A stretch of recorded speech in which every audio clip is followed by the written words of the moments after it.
আমরা যে স্বাধীন বাংলাদেশ সবসময় বলি, সেই স্বাধীন বাংলাদেশটা কোথায়? যেখানে আমরা নারীরা, শিশুরা সেফ না। আমরা যদি সেফভাবে চলাফেরা না করতে পারি, আমরা কখনো প্রতিবাদে আসিনি বা আমরা রাস্তায় নামি নাই। আমরা নিজেরা কাজ করেছি, নিজেদের মতন থাকছি। কিন্তু আমরা এতটা আতঙ্কে এখন যে আমাদের রাস্তায় নামতে আমরা বাধ্য হয়েছি যে আমাদের সেফটিটা কোথায়?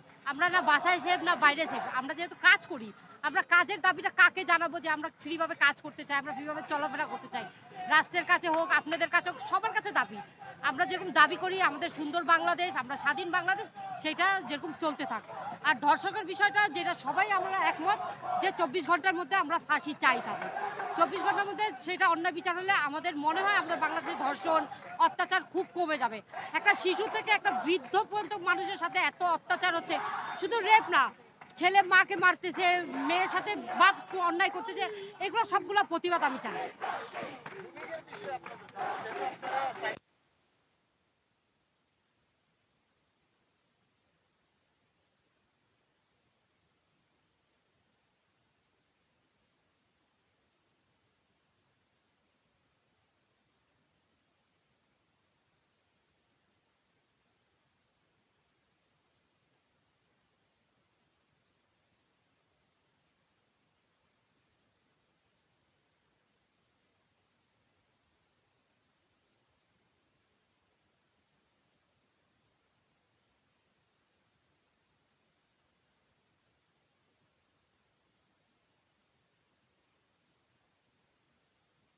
আমার মা বোন ফ্যামিলি সবাই আছে, একটা অন্যায় পর একজন অন্যায় দেখবে, এগুলো নোংরা জিনিস আমরা কেন ফেসবুকে দেখবো?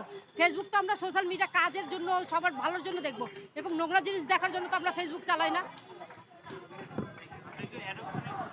জানতে চাই আসলে অ্যারব ভাই এই বিষয়টা নিয়ে আসলে এই যে মানুষগুলোকে, আমাদের এই ফ্যাশন ইন্ডাস্ট্রি, এই মানুষগুলোকে কখনো দেখছেন রাস্তায়? আমরা কতটা বেশি ওয়ারিড, কতটা বেশি চিন্তিত, কতটা বেশি মানে বিরক্ত আমাদের সোশ্যাল লাইফটাকে নিয়ে, যে আমরা আজকে রাস্তায় দাঁড়াতে বাধ্য হয়েছি, মানববন্ধনে দাঁড়াতে বাধ্য হয়েছি। আসিয়া আমাদেরকে দেখাই দিছে যে আমরা আমাদের প্রতিবাদ করা উচিত। ও একটা প্রতীক হিসেবে কাজ করছে। এক আসিয়ার বিচার হবে, হাজার আসিয়ার বিচার অটোমেটিক হয়ে যাবে। আমি চাই ওর এই বিচারটা খুব দ্রুত হোক।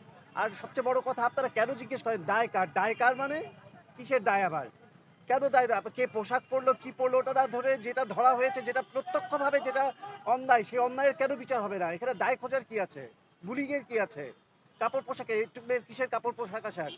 আপনারা খুব ভালো করে জানেন, নট অনলি সে ধর্ষণ, ব্লেড দিয়ে তার শরীর কাটা হয়েছে। এটা কোনো চারটিখানি কথা? এটা কি চারটিখানি কথা? আপনারা আবার দায় জিজ্ঞেস করবেন, দায়ের কিসের? কোনো দায় নেই, সমাজের দায় এটা। সবার দায়, সবার সবার সম্মিলিত সমস্ত এই বাংলাদেশের যত ১৬ কোটি মানুষের সবার দাবি, জোর দাবি। এখানে আমি আলাদা করে কোনো মানুষের কথা বলতে পারবো না।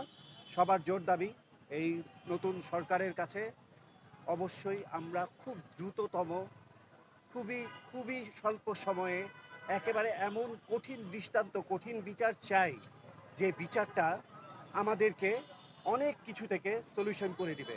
কেন আমরা রাস্তায় বের হতে পারবে না আমার মা বোন? কেন কাজ করতে গেলে নানান রকম রাস্তায় এখন হাজার রকমভাবে চেক করে হেনস্থা করা হচ্ছে, নানান রকমভাবে বুলিং করা হচ্ছে, নানান রকমভাবে ভিডিও করা হচ্ছে? কেন হে ভাই? এই জীবনটা তো এরকম ছিল না কিছুদিন আগে, এখন কেন এই লাইফটা এরকম হয়ে গেল? ডেফিনেটলি আপনারা প্লিজ এই বিচারটা আমরা, আপনারা আমাদের সাথে দাঁড়ান। আপনারা যারা চ্যানেলরা বা সাংবাদিক ভাইরা, রিপোর্টার ভাইরা, আপনারাও পাশে দাঁড়ান।